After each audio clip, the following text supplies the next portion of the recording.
Hey, housewives, come on in. You know the dirty dishes are still in the sink from yesterday and the laundry is still in the basket. Pop your AirPods in and make yourself at home here. I'm Tracy. I'm Tori.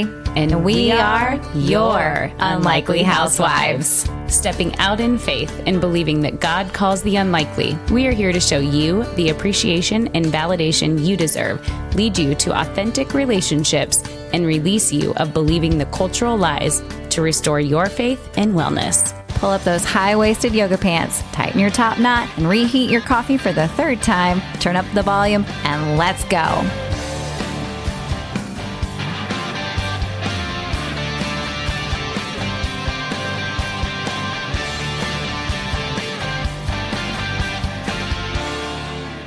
Hey, housewives, welcome back.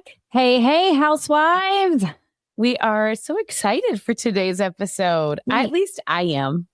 Well, thank you. I hope that I deliver on that. But it's also nice because we're in person. I know. It's been a couple of weeks. It's been a while. We were setting up everything here today, resetting up our studio. Yes, quote unquote. Real. But it's our dining room-ish, you know. Yeah. So today's episode, we've done this year. You guys have heard us talk about where you are with God, what your relationship is. You've heard the episode on rest. You've heard our snow day, and you heard an episode we did about traveling alone. And to pair that, I had a week, 7 nights away from my family for this adventure. Right. You would think, right? We're going to get into that. But there were so many parts of that I was jealous about. Yeah. And then parts that I wasn't. Right. I totally understand. So I had this amazing trip of a lifetime that came about in a unusual, unlikely way, you would say. Mm-hmm. And so we're going to kind of share about that. And then like all the God stories in it, all the emotions, the feelings. Yeah, I'm going to make her talk about it. So, but yeah. So let's start from the beginning. Well, first off, most people actually, if you listen to us, we had a couple people already reach out like, oh my gosh, Tori's in Washington. I'm like, yes, she is. And, had some family members be like, wait, what? I had no idea. She went alone? I was like, yeah. I talk about that too. Okay, so Tori went to Washington. DC. Yes. I should have said that. Washington, DC. It's okay. DC. Nobody thinks about the state anyways. Sorry, Washington people. That's okay. So she had an original trip planned to go to the Life or Death conference that was hosted by White Rose. And if you've been with us for very long, we actually did an episode probably almost a year ago now with Seth Gruber. He is the creator. It'll be 2 years. It'll be 2 years in September. 2 years? That's insane. Yeah. Okay. So the White Rose is his organization, and we had him on our podcast, and Tori hosted a fundraiser and a ball for them. So she's been really involved. So she went to DC to volunteer. Yep.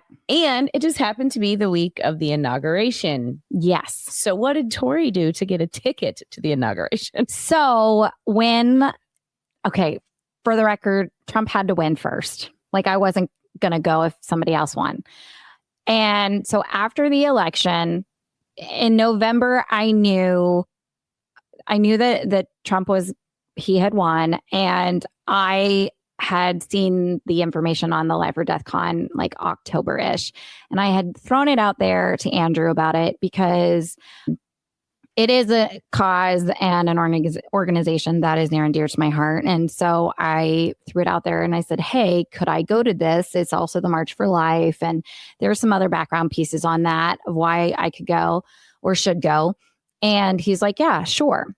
So knowing that I was going to DC already at the end of the week, and then the inauguration was the Monday and the conference was Thursday, I was like, well, hey, how does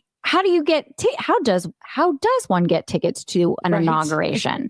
And so through asking people, turns out anyone can ask for inauguration tickets. You just email your representatives in Congress.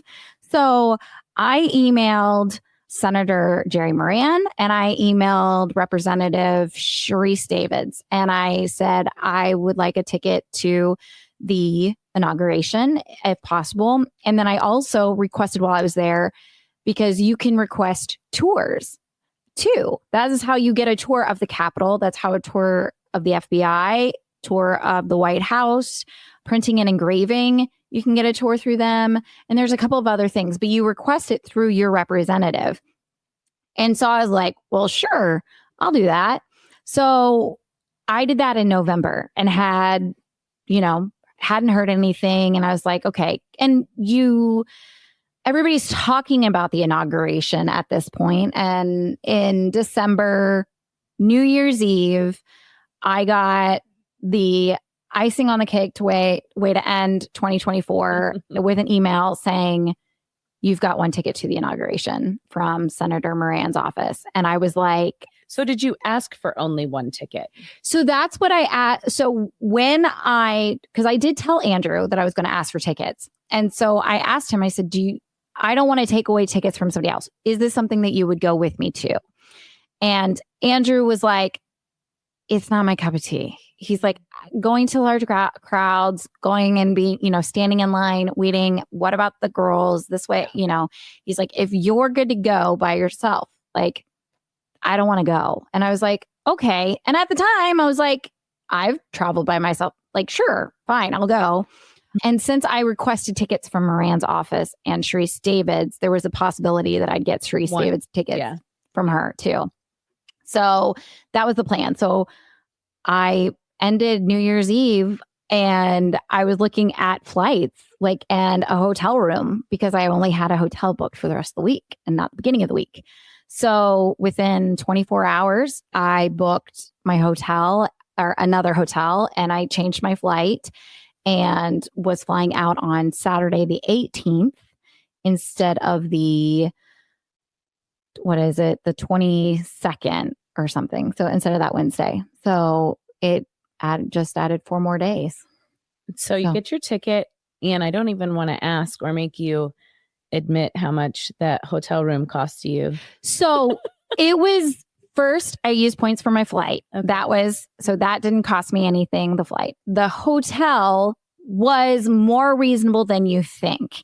It was actually recommended to me by Senator Moran's office. And they said, this is a hotel that people tend to stay at when they come out here. It's close to, and it's a boutique hotel. I loved it, actually. It was really cute. And so that it wasn't as expensive as you thought. But so the thing about the ticket is that I had to pick up the ticket to the inauguration the Sunday before the inauguration in Senator Moran's office in DC.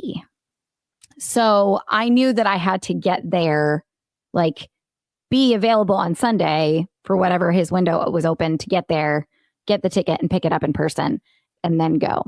So when you find out you're going to DC, you're like, all right, what else am I going to do? Because I was like, all right, the inauguration's one day. What else are you going to do? Well, everybody knows about inauguration balls. Mm-hmm. And so fun fact, there are some official inauguration balls and there's some unofficial inauguration balls. One article I read said that since there were only 3, I believe, that were official inauguration balls. Means the president's going to be there? Correct. Okay. That they're in the inaugural committee are throwing them. Okay. But then there are there were 3 this year. And in years past, I want to say Trump did, I think there was 16 balls in 2016 and official ones. And then, but before that, Barack Obama's, he had 19 or something like that. So he cut it down. And then, so this year he cut it even further down, to 3. I don't remember how many Biden had, but they are diminishing them. And also the inauguration is paid for by donations and donors. It is not taxpayer money. So FYI on that. Good to know, you're not paying for somebody to have a very large stake or anything at all. So So yeah, I found a ball on the Saturday night that I flew in. So I went to that. That was the All-American So that inaugural was ball. an unofficial ball. That was an unofficial one. And how did you get tickets to it? So you just Google inaugural balls and then just find whichever ones and you can just buy tickets. That's insane. Yeah. Or it's knowing somebody that has a ticket to something. So like Turning Point USA had an inaugural ball or inaugural eve ball. Their individual tickets were like $5,000 each. I did not pay anywhere near that. Yeah. For mine. But Even then that would have been really cool to go see. It was but that's like almost like a Super Bowl ticket. It totally was a Super Bowl ticket. And it went up like the week of, I think it went to 15 grand for an individual ticket. So yeah, so you can, and then there's like states hold their own. And so Texas has a boots and diamonds one or whatever, or boots and bow ties. And then there's the Georgia one that a friend went to. And then, so there are different societies that host them. And then there's different organizations that host them. And so it's a matter of just like, really, you can Google inaugural balls and then find out which ones and then find a ticket purchase a ticket, really. That's the easiest way to do it. Now, the inaugural ball sounds a lot more fun than it actually was. I'll be honest. All right, here comes the real. Here's the real life. Okay. So I borrowed a dress from a friend. That's what I went. I'm going to this. I show up at this hotel by myself. The line to get in is almost out the door and it's packed. And I was quote unquote like a VIP. So like my time to get in was earlier than the general admission per se, or whatever. But basically all you did was stand in line. Like there was one photo op with the backdrop with the inaugural ball seal kind of thing. And I posted that on social media. I'll share that here. But then, so I got one fancy picture of that. And then you're standing in line for the bar. You're standing in line for the hors d'oeuvres.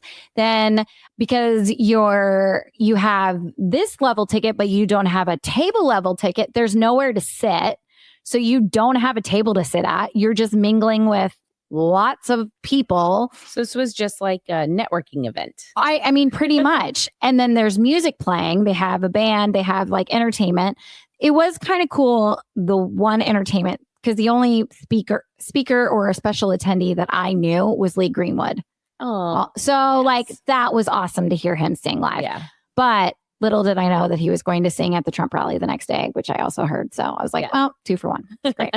So, but yeah, it really was just a networking thing. And then before you know it, everybody's drinking. And then you get the drunk versions of everybody. Except for you. Right. Except for me. I was still sober. There is one picture of me holding a drink and it is non-alcoholic. So, which was fun because I did hit my 1 year on Saturday the 18th. So. Oh yeah. Wow. You were there. I guess I didn't. While I was there. Yeah. Look at the date. Yeah. So there was that. And I made some friendship, like acquaintances. I got some names and numbers of friends. Like, I met a lovely couple. She works for the VA and her husband works with ICE. And they live in Virginia. She's darling. I met some, gentlemen there too, business wise. And so like, it was, I definitely, but I love that kind of piece, right? Mm-hmm. Like I do love that. But by the end of the night, I was like, oh my God, I'm exhausted and trying to get a lift out. Oh, because I was. So you were doing Lyft or Uber everywhere you went. Pretty much. I used the metro a little bit while I was in town, but not for the further places. Yeah. Like that was. So that night, that was Saturday, getting in. And then Sunday. So the heartbreaking news was a couple of days, like the middle of the week before. Gosh, I don't think you knew until Friday. Maybe. No, it was earlier. I think it was like a week before. I think it was like Monday because I had talked to people who were canceling their trip. Okay. So they moved the inauguration inside. which the last time they did that was in 1985 or 86 with Ronald Reagan's inauguration. Mm-hmm. And they said the reason was because of the cold weather. Now, I was severely disappointed.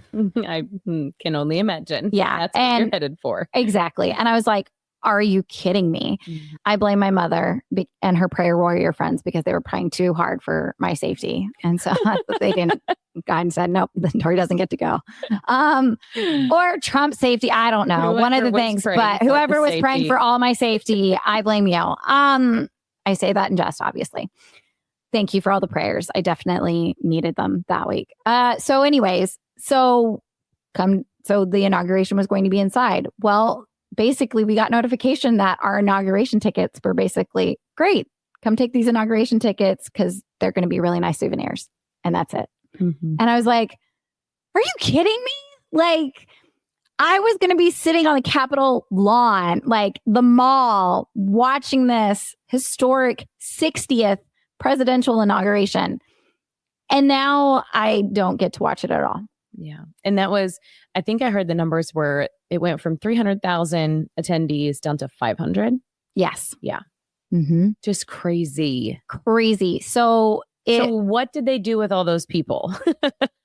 So, well, let me back up because the day before I went to the Trump rally, which, right? Yeah, this is still Sunday. So yes. Sunday, I had reserved a ticket, and I say that in quotes, for the Trump rally. And again, this was in Capitol. That was supposed to be Capital One Arena, indoors, everything like that. Well, silly me, I thought when you reserved a ticket and got a ticket, like that meant like you're good to go, come stand in line, you've got a ticket. Well, no, doesn't mean that. It means anybody who wants to come stand in line, but we counted you and got your name and number. So your ticket is great, but everybody else who wants to come and stand in line can also come and stand in line. And so when I found that out, I was like, no, because people were camped outside of Capital One Arena.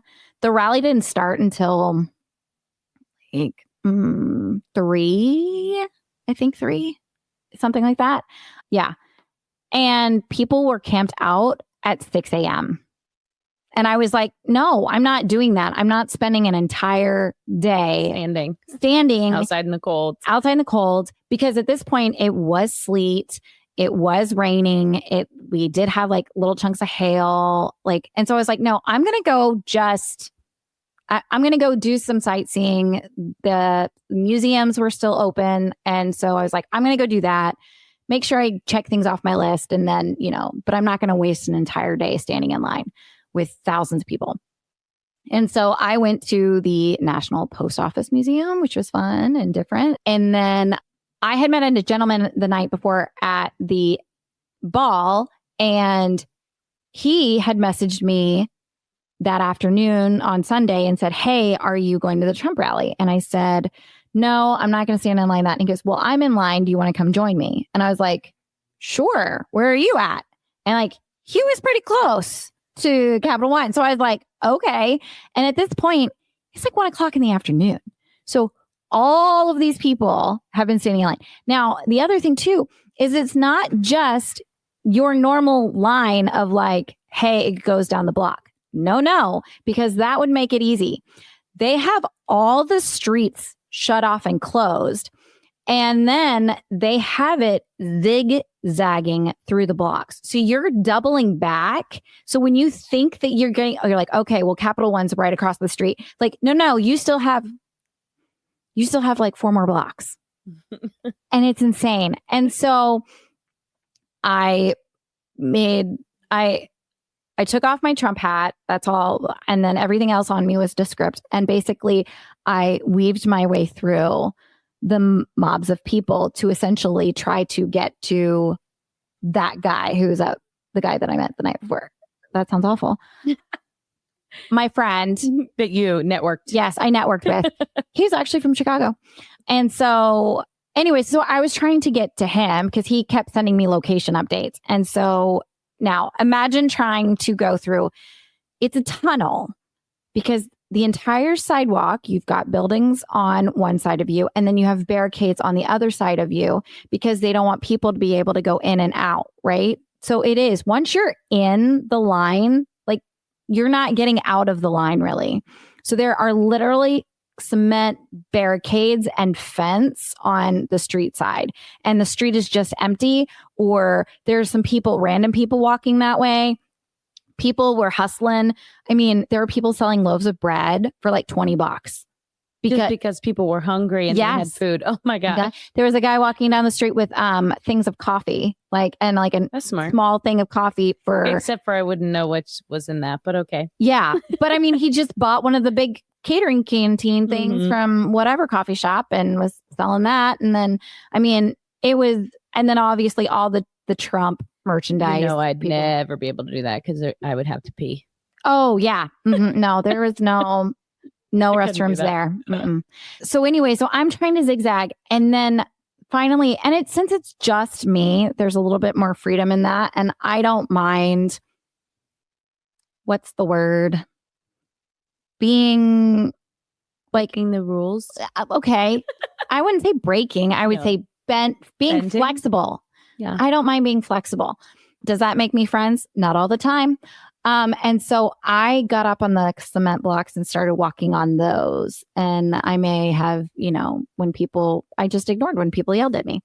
And so then I get to a street corner because they're literally armed guards. Like it's, I don't know, some kind of military uniform guy there, and he's letting people cross the street because you're not blocking, the street's not blocked off, and so groups of people they let go.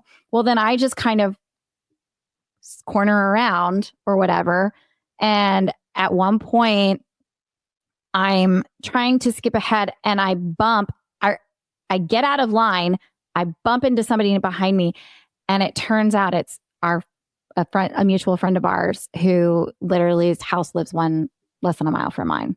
And she's the only other person that I knew that was going to be out there. And she was like, hey, come with me. My friend told me where the security checkpoint is and where we need to go. Let's go. And I was like, all right, I'm in. Sweet. And so I just followed her. And between us, her and myself, like it's better. Was she alone? No, she had her boys. Oh, okay. So it was I'm a big fan of, you ask for forgiveness, you don't ask for permission. That's just the way. And if it all depends on your level of confidence, no one questions you if you are confident. Like they just don't. That. And so if you act like you know what you're doing and act like you know where you're going, and no, I'm right there and that's where I'm supposed to be. And sorry, that's how people don't question it. It's kind of insane. The amount of things I've been able to do with that attitude is how you're getting where you're going, Tori. Yes. So getting into the Trump rally just as it started, it was awesome. I mean, getting to hear him speak, saw Elon briefly, but being in Capital One for all of that was awesome. Well, and we were on a text string. Her girlfriends and I were all on one text string and checking bail money thread. And and we were making sure that she sent a picture every single day. So, if she went missing, we knew what she was wearing last. Exactly. We joke about it, but there was a few of us that are really scared for her. Yes. Going alone. I would never. I am pro travel alone. I am not pro put yourself in all those very dangerous, crazy situations and hope for the best like Tori. But she did good and she's home safe. So praise God. Right. Amen. And that's the end of the story. But I will say on Sunday when I got home, knowing that, and I say home, back to the hotel, I was so homesick. And I had been gone for 2 days. That was not even 2 nights yet. But it wasn't as much, and you can tell that part, but homesick can mean a million things. There's a part of being homesick when you've been somewhere for so long that you just want to be home and in your bed and just with your people and in your space.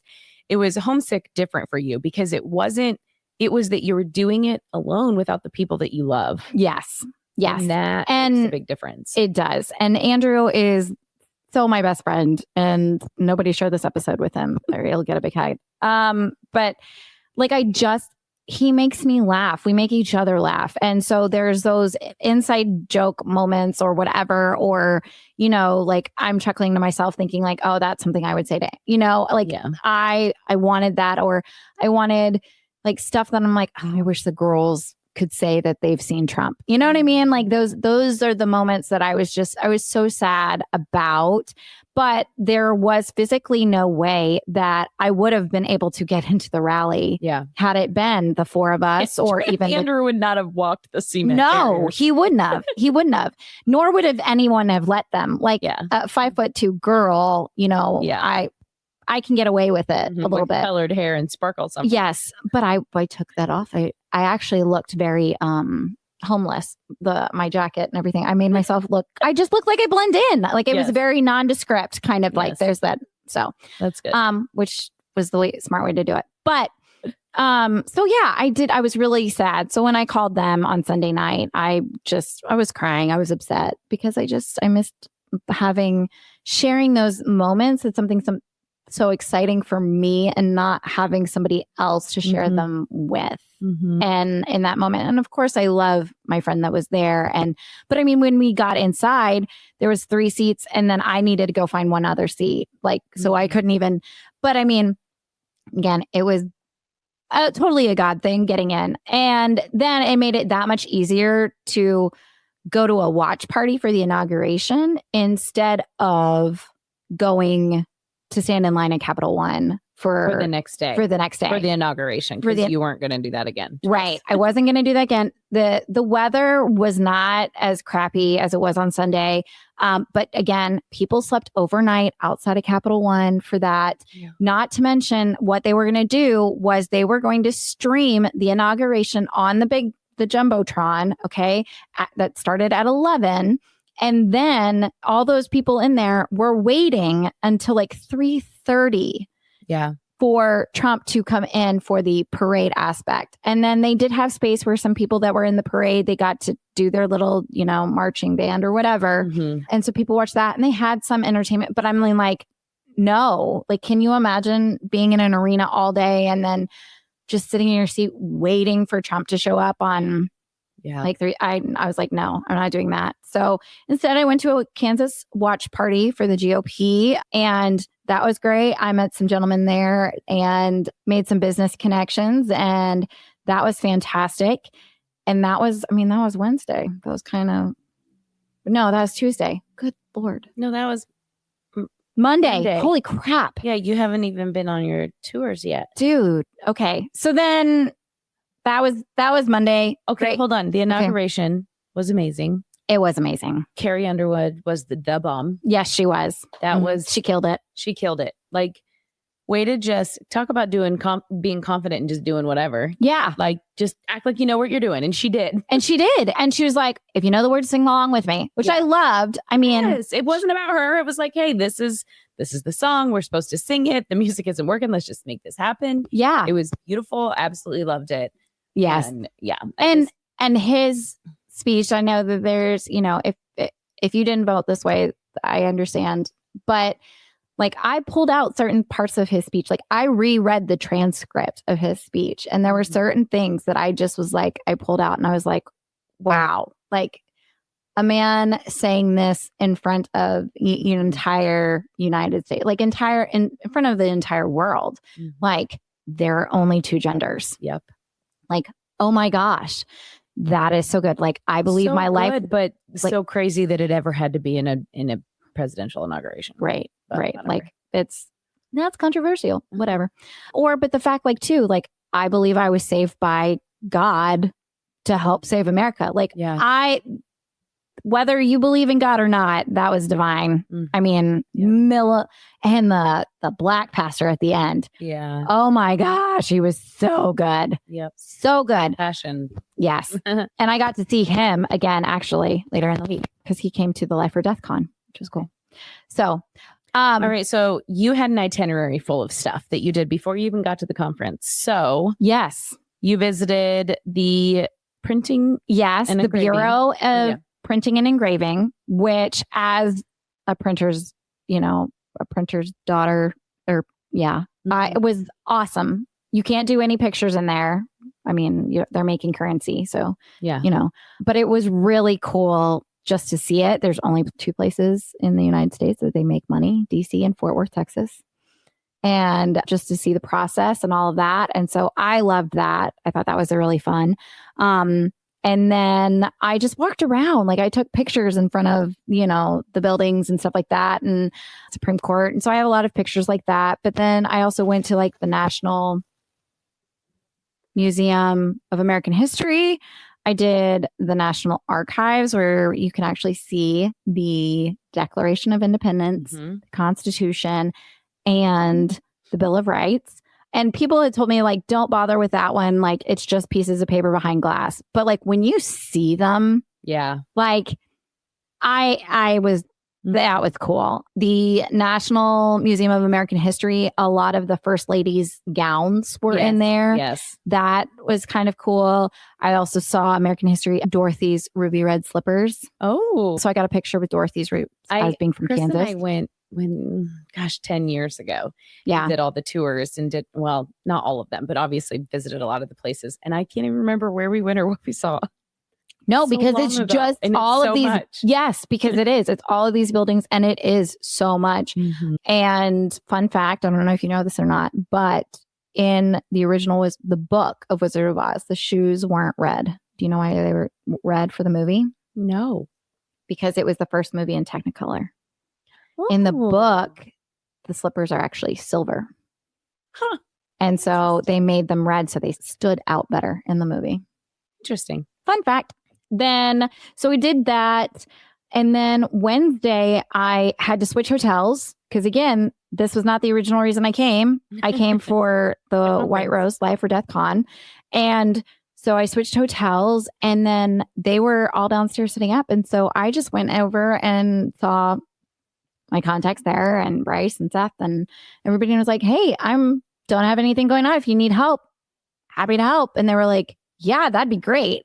They were missing some volunteers because a lot of people had canceled their trips to DC because the inauguration, they were planning on going to the inauguration. Then and that was moved inside. They were like, well, now I'm not going. So then they lost out on volunteers. So Wednesday, I stayed up with them and helped them put up hundreds of posters everywhere and banners and things like that and hung lights from hotel ceilings and had a great time. And that was super fun.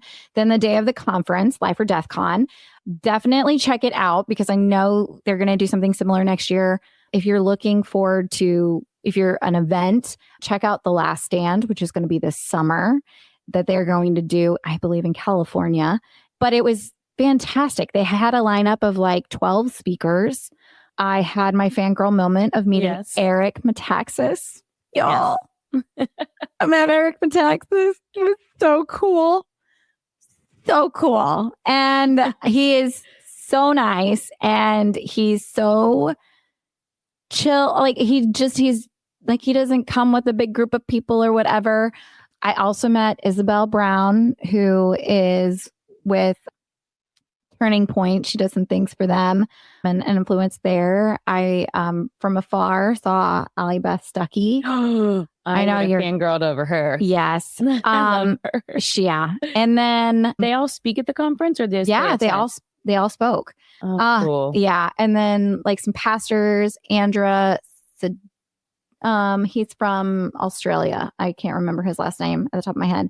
But then they also got the pastor, Lorenzo, something. Oh, yeah. From the inauguration. I think is where. Yeah. From the inauguration. Yep. He prayed over right before Seth finished out the conference that evening. That's and Seth Gruber, if you are pro-life at all, follow Seth Gruber because, man, he puts it all out there on the field. I mean, and he takes nothing back. And he just tells you like it is. Like he has the conversation and that is, he's not tiptoeing around anything. He knows his facts. He knows his numbers. He knows the history. Like nobody else before. I highly suggest his book, The 1916 Project. It's also a documentary. Recommend that too. We'll put the links in the show notes. But definitely follow them, especially if you like, because what makes their organization different, the White Rose Resistance, a different kind of nonprofit organization than just your, pregnancy help centers or pregnancy crisis centers, is that they focus on educating and activism because they want you to be able to go out and have the conversations with people. It's not just about like, hey, we're buying money, donate money so women can have sonograms. No. There's enough of that, but they want to educate and train you so you can have the words to say when in your everyday life, because so many people won't touch the topic because they're like, I don't know how to, what are the arguments or the objectives? I don't know how to come back when they say, whatever somebody wants to say. So I highly, highly suggest them as just a better understanding of pro-life and understanding the pro-life movement, where it comes from and what it is and what it isn't. So, yeah. And so then you went to the March for Life. Yes. Which was on the next day, Friday, right? Yes. So then I hung out with the White Rose people again for the March for Life, which holy freaking cow. I've never done a protest walk before. Have you ever done one of those marches? They have like thousands and thousands of people. It was crazy. I was there and I was helping pass out handheld signs for people to hold as they marched or whatever. And so we got into the event. Now, granted, again, there was a ton of added security because normally it's just there's a big rally at the Washington Monument and then everybody marches. But because Vice President JD Vance spoke, they had all this added security. So we had to go through metal spectrometers and metal detector, all that stuff. So that was completely chaotic. And so I got to hear JD Vance speak from afar. Ron DeSantis was also there, which I loved. Oh, yeah. Hearing those two people. So we're just passing out signs, but it's amazing. And I'm going to go off on my soapbox just for a little bit here, because one of the most annoying things to me is how nonprofits treat each other, because I have a background in nonprofits. I actually have a degree that would serve me to work for a nonprofit. Andrew would say I am a nonprofit. I take that very Tori, the nonprofit. Yep, that's me. 16 years going strong. So the thing about nonprofits is typically, if they are for the same cause, they do not like to partner with each other because they feel that if they introduce you to their donors, that all of a sudden the dollar that they're getting from you then turns into 50 cents because they're like, oh, well, I love both of these organizations. So instead of, I'm now going to give 50 cents to you and 50 cents to you. So nonprofits are very territorial. They don't like to share their information. They don't like to support each other. They just don't. And it makes absolutely no sense to me, because you're like, we're all in this for the same reason. Like, we all want to see change. And if we don't come together, then we definitely we're making less of an impact. Yeah. And so what they do is they just kind of shut each other out, and they act in a world of scarcity mindset. Yeah, scarcity mindset. Yes. Scarcity mindset. And so when you have the March for Life is a very large nonprofit, and then you have all of these organizations. We're all in this, you're all going for this one cause, but they want to make sure that they have their name on it. Like every organization does. So you have so many that are, Students for Life, and then you've got the Catholics, and then but everybody wants to make sure that their signage and their logo is being seen and being all the things in it. That's so interesting, because I'm sure myself, you're not on an outsider, you don't see that that's the way things are. Correct. You would think that you're coming together to host this, be involved in this, protest, that you would all be on the same page. Right. And you are from a concept or issue standpoint. Correct. But you make sure that because there are so many pro-life organizations, Live Action, Citizens for Life, White Rose, March for Life, and all of these different things. And then nobody wants to collaborate.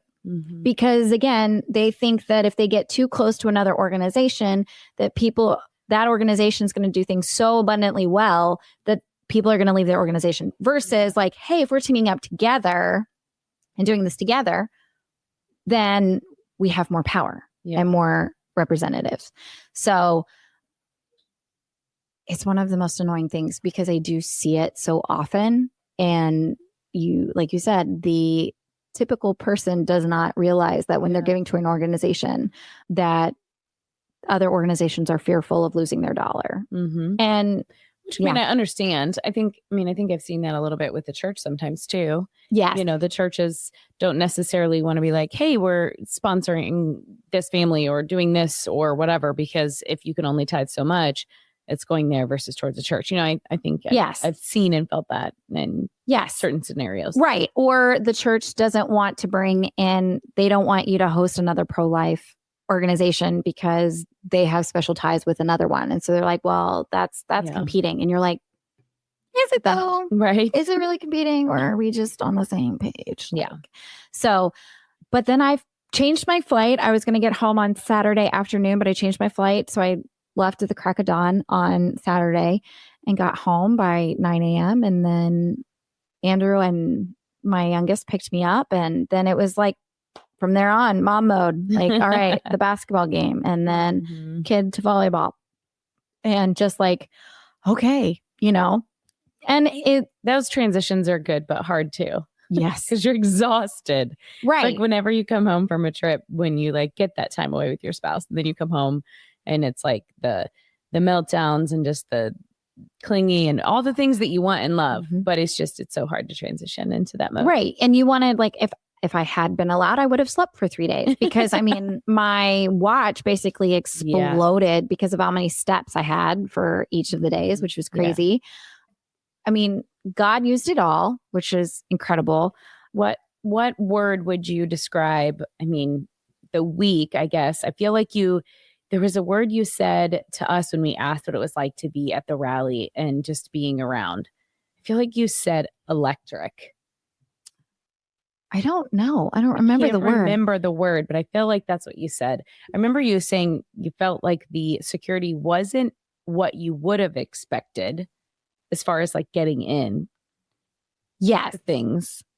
Like it was, yes, I could tell that there was a heightened sense of security everywhere, but everyone was so happy. Like now, granted, on Saturday when I flew in, there were some protesters, code pink or whatever, like that I ran into, and I didn't engage or anything with them.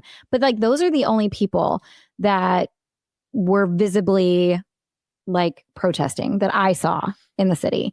Granted, when I was walking around places, I would hear people behind me on the phone because I am wearing like my Trump hat or whatever.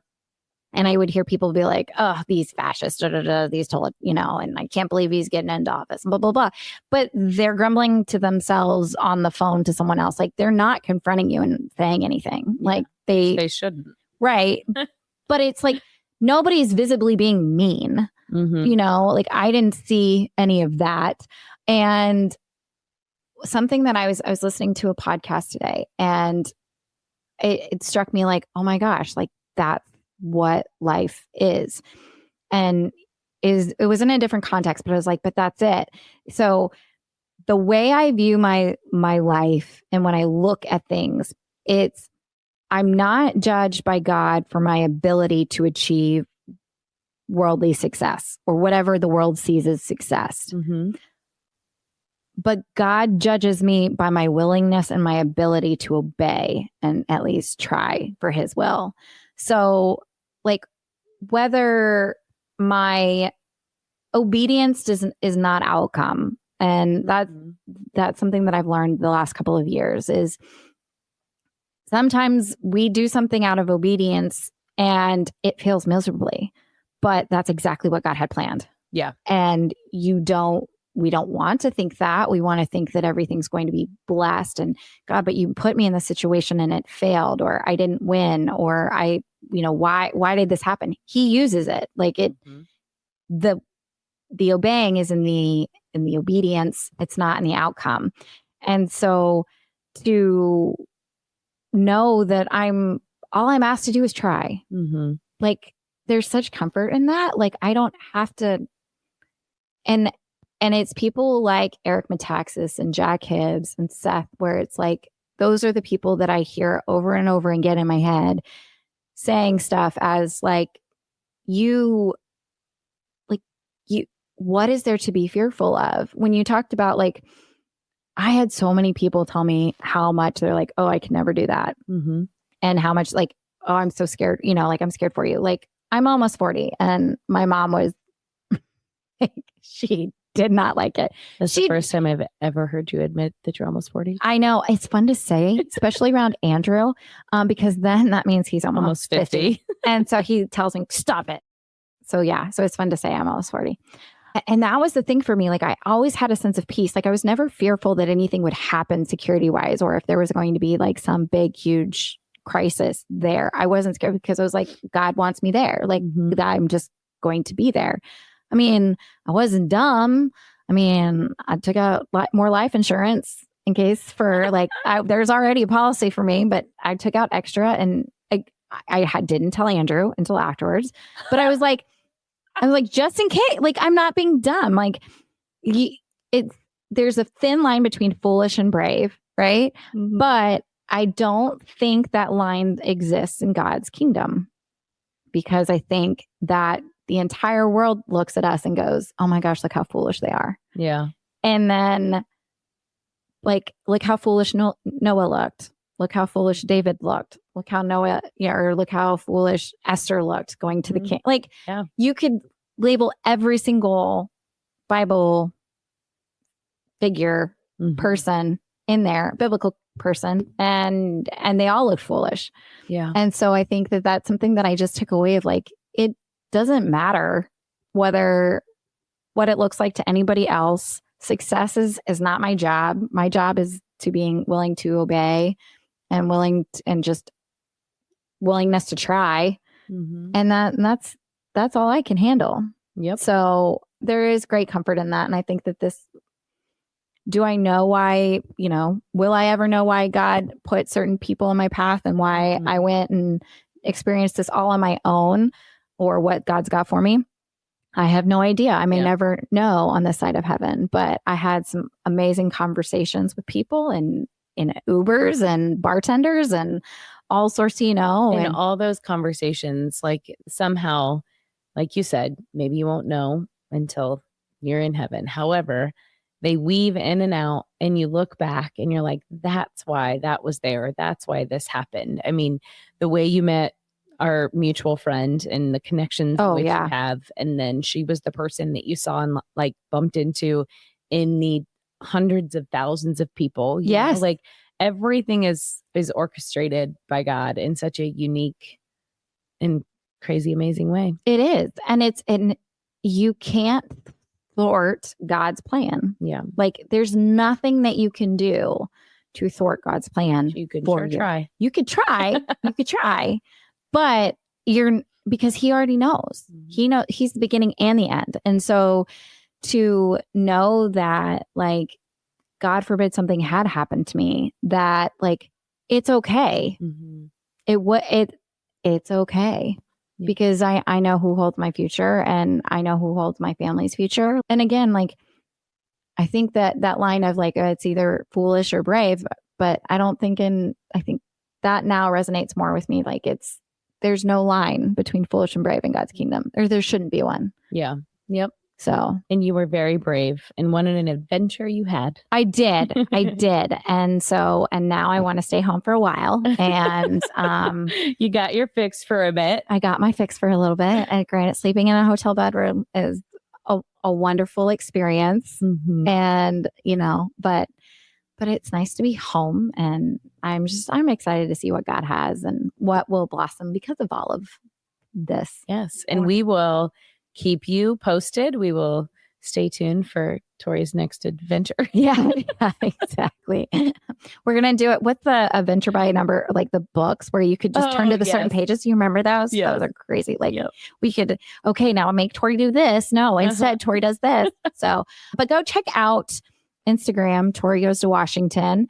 There'll be some photos there. We'll post some photos on our Instagram for Unlikely Housewives, but also too, I did rep Hey Housewives sweatshirt when I was in Washington. So if you would love a way to support us, and you want to be part of the in crowd, can I say that, with our swag, go get your sweatshirt, go get your coffee mug at bit.ly/unlikely merch. And yeah, enjoy that. And that link's also in the notes. And until next time, Bye, housewives. bye, housewives.